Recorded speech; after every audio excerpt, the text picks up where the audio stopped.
बिस्मिल्लाहिर्रहमानिर्रहीम। अस्सलाम वालेकुम। मैं समी इब्राहिम हूँ और आप देख रहे हैं हमारा यूट्यूब और फेसबुक चैनल।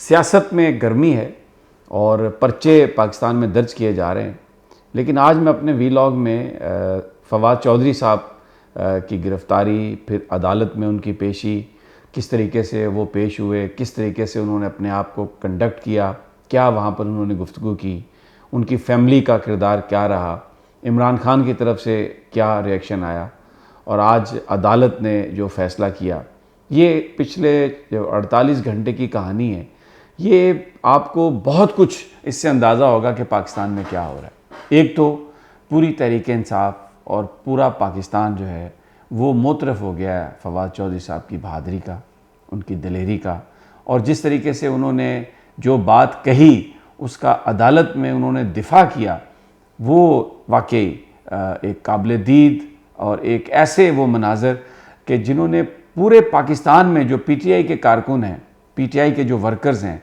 पीटीआई के जो सिंपथाइज़र हैं, और इसके अलावा वो बहुत सारे लोग जो पाकिस्तान को जब देखते हैं तो अपनी सियासी वाबस्तगियाँ एक तरफ रख के देखते हैं, वहाँ उनके दिलों में फवाद चौधरी की इज़्ज़त में बहुत ज़्यादा इजाफा हुआ है और उनके खून फवाद चौधरी ने गरमा दिए हैं।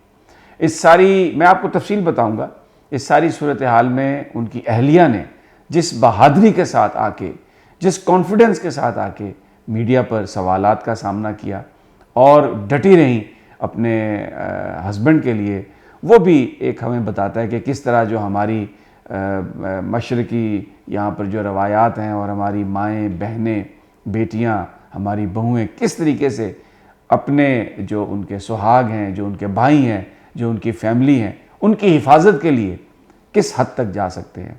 और आज ख़ास तौर पर जो अदालत में जिस वक्त फवाद चौधरी साहब के मुंह पर कपड़ा डालने की कोशिश कर रहे थे कुछ लोग, जो बज़ाहिर तो पुलिस की यूनिफॉर्म में थे, क्या वो कोई प्राइवेट लोग थे, क्या कुछ और थे, क्योंकि जो वहाँ पर मौजूद लोग हैं उनका ये कहना है कि उन्होंने कभी उनको नहीं देखा, ना कभी अदालतों में देखा, ना कभी पुलिस के साथ देखा, लेकिन बहरहाल पुलिस की वर्दियों में थे, तो इसलिए ये तो हम समझ रहे हैं कि वो पुलिस वाले थे, लेकिन लोग शक का इजहार कर रहे हैं। हो सकता है कोई प्राइवेट लोग हों, हो सकता है कहीं और से उनका ताल्लुक़ हो।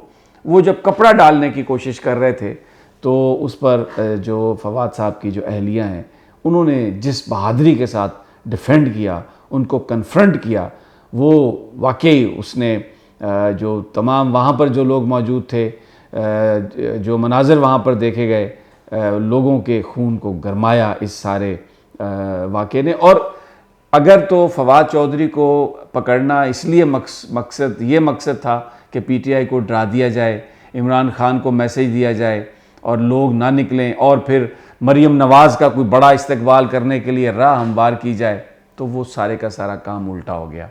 फवाद चौधरी जिस तरीके से कल जब उनको गिरफ़्तार किया गया और फिर उनको लेके आए, मजिस्ट्रेट के सामने लेके आए, फिर सर्विसेज हॉस्पिटल में लेके गए, सारा दिन लाहौर की सड़कों में घुमाते रहे, फिर उसके बाद उनको यानी ये 2 दिन पहले की बात है, फिर उनको इस्लामाबाद लेके आए, फिर उनको मुंह पर कपड़ा डाल के कमरा अदालत में बाहर गाड़ी में बिठाए रखा। हालांकि पुलिस के लिए कोई मसला नहीं होता किसी अदालत को खाली कराना, लेकिन एक ड्रामा किया गया, मकसद सिर्फ उनको तकलीफ़ देना था ताकि वो उनके मुंह पर कपड़ा पड़ा रहे और वो उनको ये एहसास हो कि हथकड़ी लगी हुई है कि उनकी कोई तजलील की जा रही है। लेकिन उस दिन भी अदालत में और आज भी अदालत में फवाद चौधरी ने अपने मौक़िफ़ का दिफा किया। उन्होंने कहा कि ये इलेक्शन कमीशन मुंशी ही है, ये जिस तरीके से काम कर रहा है ये मुंशियों वाला ही काम कर रहा है, ये आज़ाद इदारा नहीं है। और मेरा जो मौक़िफ़ है, मैं अपनी पार्टी का तर्जमान हूँ, ये मेरी पार्टी का मौक़िफ़ है और बिल्कुल एक कदम इस बात से पीछे नहीं हटे। उनके भाई फैसल चौधरी ने भी बड़ी महारत से उनका केस, और बहुत सारे वकला थे, और आज सुबह पेश किया गया उन्हें अदालत में। लेकिन यहाँ पर मैं हैट्स ऑफ टू राजा वकास अहमद राजा, जो सेशन जज हैं, जिन्होंने आज जिस्मानी रिमांड की जो इस्तदा थी सरकारी वकील की उसको मुस्तरद किया और आज उन्होंने 14 रोज़ा जुडिशल रिमांड दिया। कानून के मुताबिक उन्होंने फ़ैसला किया। और इस दौर में देखिए, मैं आपको बताऊं कि हाई कोर्ट में इन्होंने पेश नहीं किया, फवाद चौधरी साहब को, इस कदर तौहीन अदालत। ये मेरे दिल में इस बात का ज़ख्म है कि हमारी जो अदालतें हैं उनके साथ इस तरह इनकी ये हरकत जो हैं ये बहुत ही अफसोसनाक हैं। और पूरी कौम जो है वो अदलिया के साथ खड़ी है, जजेस के साथ खड़ी है। इन्होंने नहीं पेश किया, बल्कि जिस वक्त पेश होने का टाइम था तो वो जो अता तारड़ है वो ये प्रेस कॉन्फ्रेंस करते रहे कि जी मजिस्ट्रेट के सामने पेश किया जाएगा, जज के सामने नहीं पेश किया जाएगा। तो ये एक बड़ा ही अफसोसनाक ये सारा हमने मनाजर देखे। लेकिन आज Waqas Ahmad Raja, hats off to him, session को जज में उन्होंने जिस तरीके से ये जो ज़मानत है उनकी उसको यानी उनकी जो जिस्मानी रिमांड की इस्तदा थी उसको मुस्तरद किया, फ़ैसला महफूज किया, उनको जुडिशल रिमांड पर भेज दिया कि अब अडयाला जेल जाएंगे और आज ही दरख्वास्त ज़मानत दायर हो जाएगी तो डेफिनेटली अगले 1-2 दिनों में वो बेल पर भी बाहर आ जाएंगे। लेकिन इस सारे एपिसोड ने तहरीक इंसाफ में एक नई रूह फूंक दी है, जो मैं बात आपको बताना चाह रहा हूँ, ख़ास तौर पर जो हमारे ओवरसीज़ पाकिस्तानी है। मत घबराएं आप, खान ने ये कहा, यकीन करें ये कौम लड़ रही है, सब लोग खड़े हैं यहाँ पर। इन्होंने बहुत मीडिया पर बड़ा सख्त इन्होंने क्रैकडाउन किया, बड़े डरा धमका रहे हैं, ये कर देंगे वो कर देंगे, लेकिन कोई डरने वाला नहीं है। इस वक्त कौम जो है वो बिल्कुल एक यकसुई के साथ इमरान खान के पीछे खड़ी है। और ये इन्होंने फ़रक हबीब के खिलाफ भी पर्चा दर्ज किया है। देखिए फ़रक हबीब ने इनकी चोरी पकड़ी, जब अदालत के अहकामात के बावजूद ये उनको लेके इस्लामाबाद की तरफ भाग रहे थे तो उन्होंने उसको कन्फ्रंट किया, उन्होंने गाड़ी को रोका, पुलिस को कहा कि तौहीन अदालत मत करें। कोई कब्जा, कोई कस्टडी लेने की कोशिश नहीं की।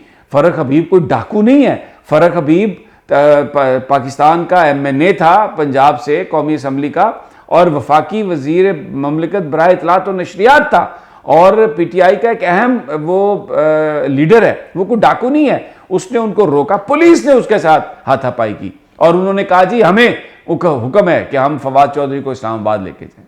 तो जनाब पर्चा फवाद उस पर फ़रक हबीब पर आप दर्ज कर रहे हैं, किस चीज़ का पर्चा? उसको आप डाकू बना रहे हैं। ये है निगरान हुकूमत।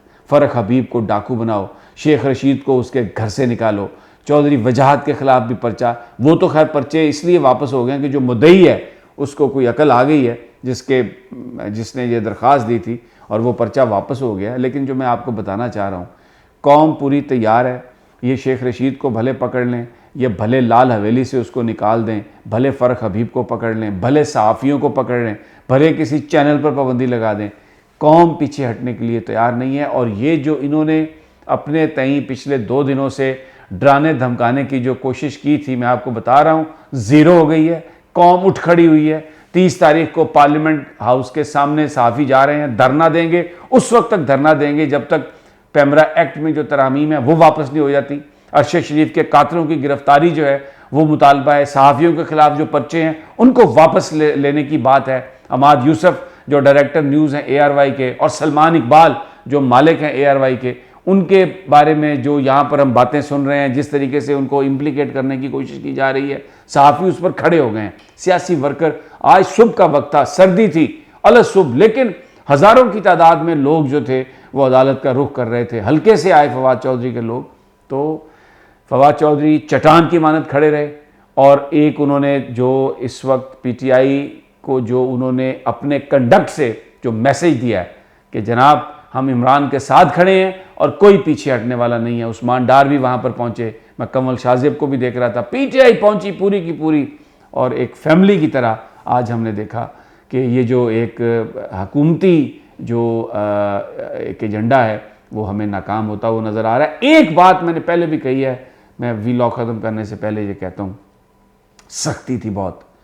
कमरा अदालत के अंदर नहीं जाने दिया जा रहा था, अहाता अदालत में नहीं जाने दिया जा रहा था। पुलिस की वर्दियों में मलबूस लोग थे। कौन लोग थे? प्राइवेट लोग थे।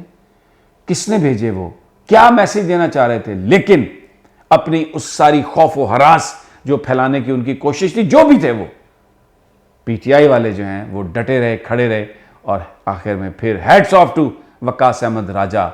ये वो जज हैं जिसकी बुनियाद पर पाकिस्तान में जो जुडिशरी है उस पर आम आदमी जो है वो एक एतमाद भी करता है और ये समझता है कि सिल्वर लाइनिंग है, कि at the end of the day हमें इस टनल में, at the end of the tunnel हमें लाइट नज़र आ रही है। तो जनाब ये आज का अहवाल, पूरे दिन का आपको जैसे जैसे इन्फॉर्मेशन आती रहेंगी आपको इत्तला देते रहेंगे। Stay tune to our channel. इजाज़त दीजिए अब, अल्लाह ने के बाद।